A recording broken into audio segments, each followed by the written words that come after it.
Dear friends, welcome to the family of knowledge world. I hope you people are doing good. I hope you people are healthy, happy and blessed. So today we will talk about an interesting topic which I told you in the last lecture that the topic would be very interesting, and this topic we all are some or the other way we all are familiar with this topic. Okay. Before that, friends, I request you, if anyone has not subscribed this channel, please like, subscribe and share the channel so that the information reaches more and more people. Today the topic will be the coup in Myanmar and the response of international community. So before that, friends, first we will see where is Myanmar and we'll study about its little bit history, background to the coup, and then finally the international responses. So Myanmar is located in Southeast Asia. It is in Southeast Asia. It shares the border with the countries such as China, Laos, Thailand, India. Yes, so with those countries it shares its borders, and Bangladesh also. It is rich in natural resources such as petroleum, natural gas, precious stones such as rubies, and also it is rich in coal. Petroleum could not be abstracted from the country because of the sanctions which was imposed there. It has a multi-party democracy. It has the government which is military backed. Military plays an important role in the country. Its population is 55 million and its major religions include Buddhism, which is 88%, Christianity 6%, Islam 4%, and other religions include Hinduism, which is 0.5%. There are different ethnic groups in the country, such as Burmese, that is 68%. Then you have other ethnic groups such as Chin group, Rohingya group, Rakhine group, and Chinese.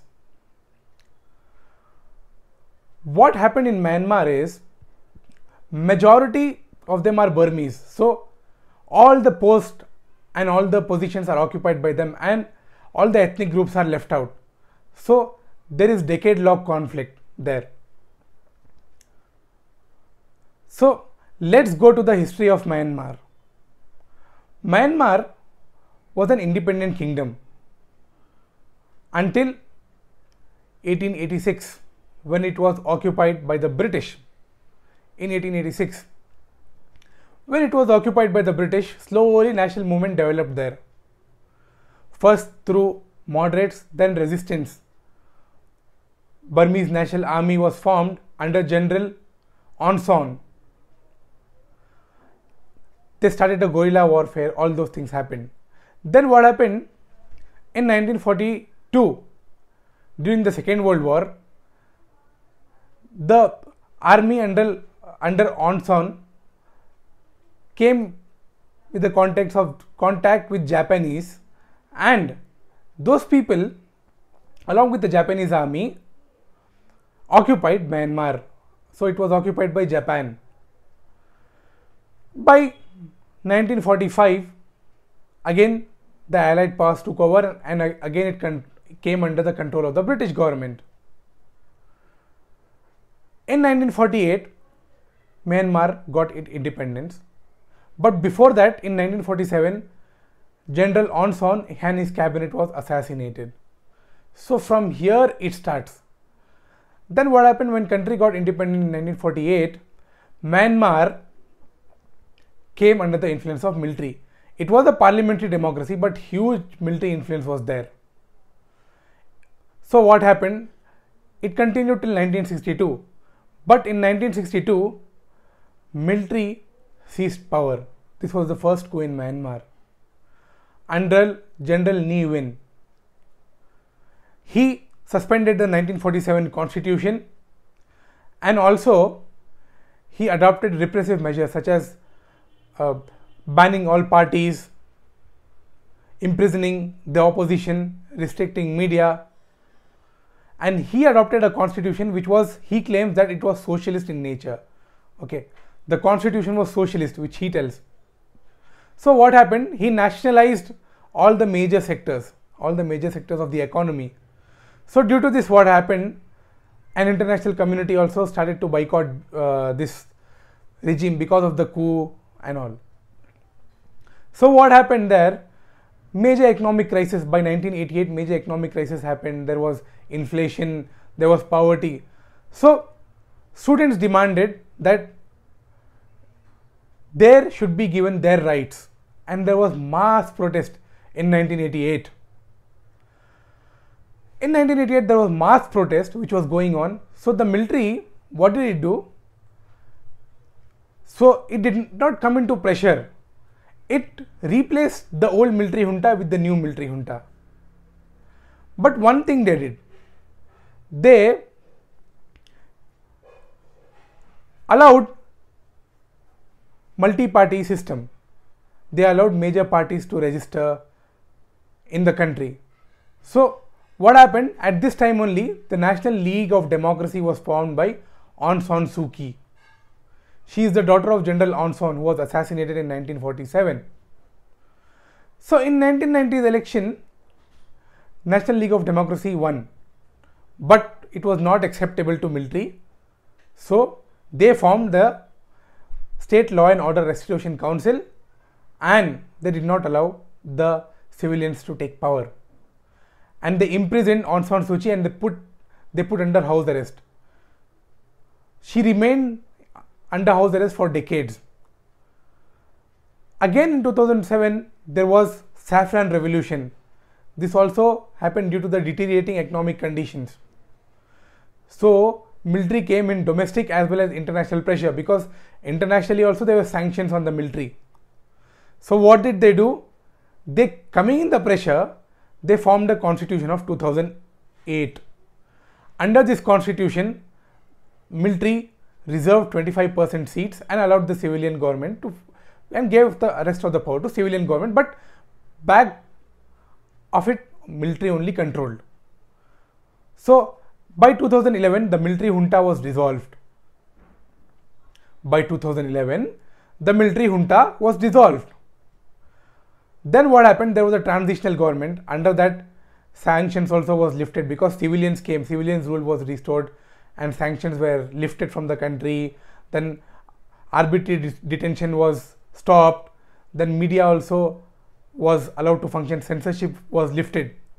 Okay. In 2015, what happened? Elections were held. First time transparent elections were held. At that time, Aung San Suu Kyi's party, the National League of Democracy, won the elections, and Aung San Suu Kyi became the state councillor. After becoming a state councillor, but still major power was under military, such as national security, foreign policy, all those powers were under military only. So she ruled the country for 5 years, but in these 5 years also, Aung San Suu Kyi could not confront the military.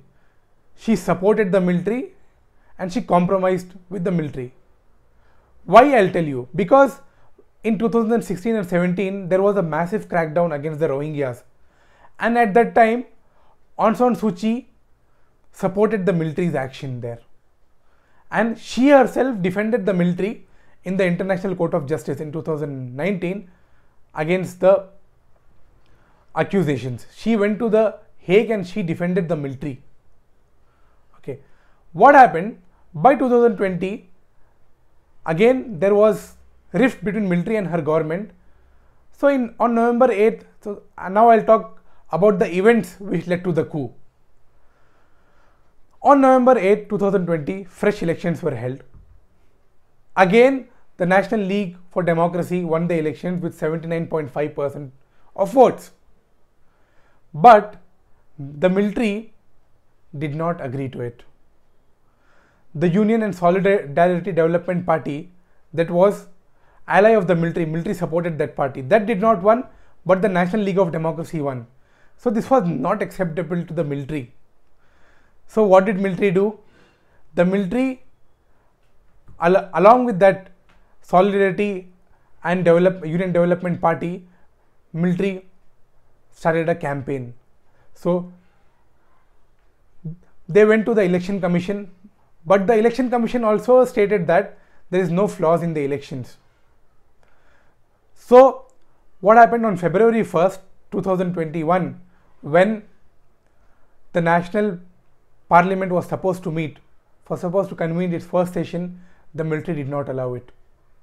It imprisoned the state councillor, the president, and all the high officials of the members of the National League for Democracy, and also banned the internet telephone connection and declared the state of emergency, and the power of the civilian went under the hand of military under its senior general Min Aung Hlaing.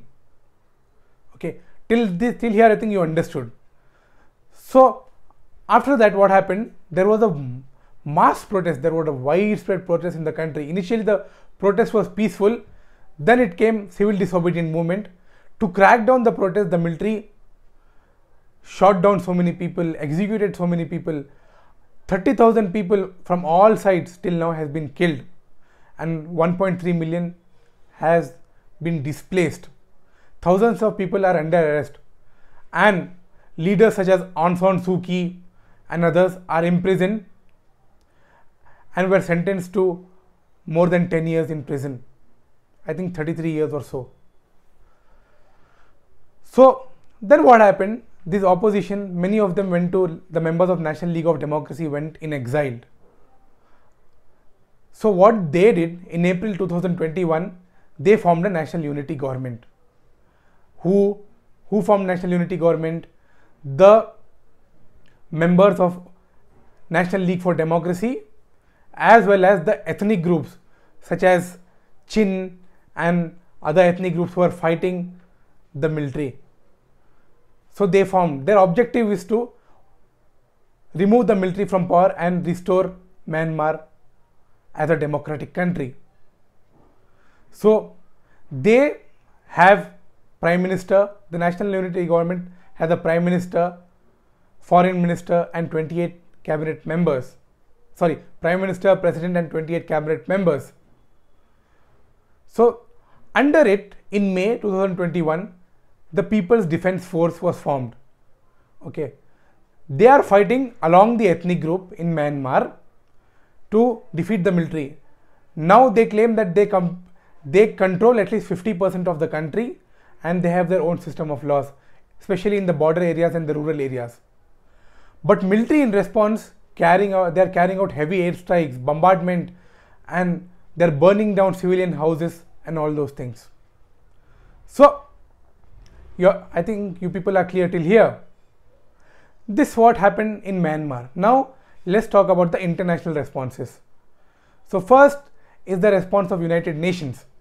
So United Nations heavily condemned the military action, and also it adopted the resolution in 2022 where it said that the violence should be end from both sides, and also there should be democracy in the country where people's sentiments should be respected. Apart from that, the United Nations also, the Secretary General also condemned the action. Response of China. China initially termed it as the cabinet reshuffle, but on side by side it also showed its concern when the state of emergency was declared. China has good relations with National League of Democracy, but it has a greater interest in the country. So it is engaging with the military junta China is providing support. In the United Nations also, it is China and Russia are blocking the sanctions in the Security Council, as well as China has a major investments. For example, China-Myanmar Economic Corridor, which is the major belt, which is the part of Belt and Road Initiative, as well as China is supplying China supplied COVID-19 vaccines and other materials during the pandemic. China is also invested hugely in its economic sector as well as in the health sector. In the year 2022 to 2023, the total trade between China and Myanmar was $8.4 billion. Okay, $8.5 billion. Imagine. Then also, China has invested till from 2021 to 2023 when the military took over $100.3 million. So China is having huge investment there. Apart from that, in 2022, China's foreign minister met the military officials and discussed. And again in May 2023, the officials met and they discussed further cooperation. There are issues between China, but in the larger interest, it is supporting the military. It is cooperating. Response of United States. United States condemned the military action and affirmed that Myanmar should be transformed into a democracy. Also, it imposed heavy sanctions along with UK and other Western countries. Okay. The United States recently imposed sanctions on its military officials and their businesses. In June 2023, it imposed fresh sanctions on the Defense Ministry as well as the banks, which it accused that the banks are purchasing arms which it is using against the civilians. This is the response of United States. Then the response of ASEAN. So ASEAN, initially it came out with 5 points, and also it did not allow the generals, major officials to attend the ASEAN meet. The 5 points were to end violence, to appoint special envoy, to support with the humanitarian aid, and the envoys would visit Myanmar, and also there would be dialogue. These 5 points initially it worked on, but the military junta backed away from these points. And ASEAN also is divided because countries such as Laos, Thailand and Cambodia don't support.